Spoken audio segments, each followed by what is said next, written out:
Assalomu alaykum, hurmatli kuzatuvchilar, aziz ayollar. Bugun konsultatsiyalarimdan keyin ayrim keyslar bilan, ya'ni bemorlarni murojaati bo'yicha ma'lumot bermoqchi edim va masalani qanchalik dolzarbligiga ham ahamiyat berishlarini xohlardim. Demak, birinchi bemor 30 yoshli ayol, bemor bachadon bo'ynini muammosi bo'yicha murojaat qildilar. Ular o'zlarini turar joy bo'yicha tekshiruvlardan o'tganlar va o'sha birinchi etapda bachadon bo'ynidan olingan onkotsitologik tekshiruv va odam papilloma virusini onkologiya chaqiruvchi xavfli turlarini aniqlanganligidan boshlangan. Bemorda ushbu virus aniqlangandan keyin va onkotsitologik tekshiruv rak chiqmasada, ya'ni surtma unchalik ko'p ma'lumot bermasligiga qaramasdan turar joy bo'yicha chuqurroq davo diagnostik ekstiziya amaliyoti bajarilgan, ya'ni bemorga уже biopsiya materiali gistologik xulosa uchun olingan.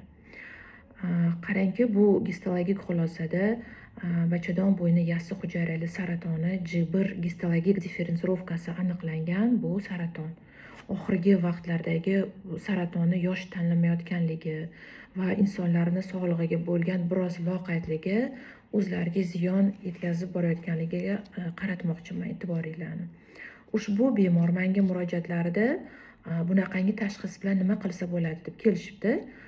Bunday holatlarda bemorda 4 ta farzand borligi, bemorda ya'ni reproduktiv funksiyasi bajarilganligi, o'g'il qiz ham borligini inobatga olib va jarayonni chuqurligini inobatga olib, bemorga birinchi etapda operatsiyadan boshlash taklifini berdim.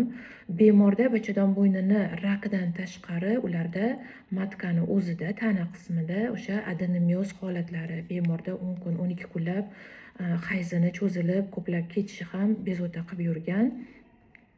Va bemorga men bergan taklif bu tuxumdonlarni saqlagan holda bachadonni bo'yni bilan olish amaliyoti va bu operatsiyalar dunyo standartlariga ko'ra atrofdagi tomirlarini ustidagi limfa tugunlarini ham olish amaliyoti bajariladi. Amaliyotdan keyin bemorlar keyingi etapda nur terapiyasini ham olishadi. Bu amaliyot bemorlarga hayot tarzida hech qanday nojo'ya ta'sir bo'lmasligi, xudo xolasa, bemorlar avvalgi odatdagi hayotlariga qaytishi, yaqinlarini bag'riga qaytishiga imkoniyat beradi. Yana nima aytib o'tmoqchiman, nimaga 30 yoshda ushbu kasallikni aniqlanib qolinishi birdan bo'lmaganligi ham bu, конечно, juda ham ayanchli holat. Ya'ni bemor o'sha tug'ruqlar orasida qandaydir skriningoviy tekshiruvlardan o'tmaganligi, bemorda o'sha turmushga chiqqandan keyin tug'ruqlar orasida elementarni onkotsitologik mazoklar topshirilmaganligi, ushbu onkologiyani chaqiradigan viruslarga tekshiruv o'tkazilmaganligidan dalolat beradi. Ya'ni bemor, har bir ayol kishi vaqtida chekaplardan o'tib, yoshiga yarasha berilgan tekshiruvlardan o'tib turishi kelajakda kutilishi mumkin bo'lgan xavflarni oldini oladi. Keyingi bemorimiz demak 54 va 1972-yil tug'ilgan bemorimiz Uzoq viloyatdan murojaat qildilar. Ularda demak bachadon bo'yni muammosi bo'yicha turar joy bo'yicha tekshirilganlar va tekshiruvda ulardan bu o'sha rak podozreniyasi bor joylaridan biopsiya olish imkoni bo'lmagan o'zlarida, lekin ularda o'sha oxirgi 4-5 yilda turli xil menstruatsiya bo'lyapman deb o'ylaganlar va doktoriga borsalar ham klimaksga kiryapsiz, klimaksda shunaqa narsalar bo'ladi, bular bir necha yildan buyon katta mioma bilan nazoratda bo'lsalar, mioma bu rak emas, xudo xolasa klimaksga kirsangiz qurib ketadi deb biroz hamkasabalarni ham loqaydligi ham jarayonlarini og'irlashtirgan. Demak, menga murojaat qilganlarida bemorda bachadonni bo'ynida yemirilish belgilari bilan katta o'sma turibdi. Bu o'sma yaqin vaqt ichida paydo bo'lmaganligidan dalolat beradi va bemorga professional darajada bachadon bo'ynidan analiz oldik.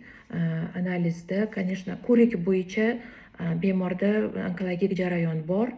lekin to'g'ri davolash uchun operatsiyani yoki kimyami nurdan boshlash uchun bizga gistologik xulosa kerakligini inobatga olgan holda ushbu biopsiyani olib berdik, go'shtchani olib berdik.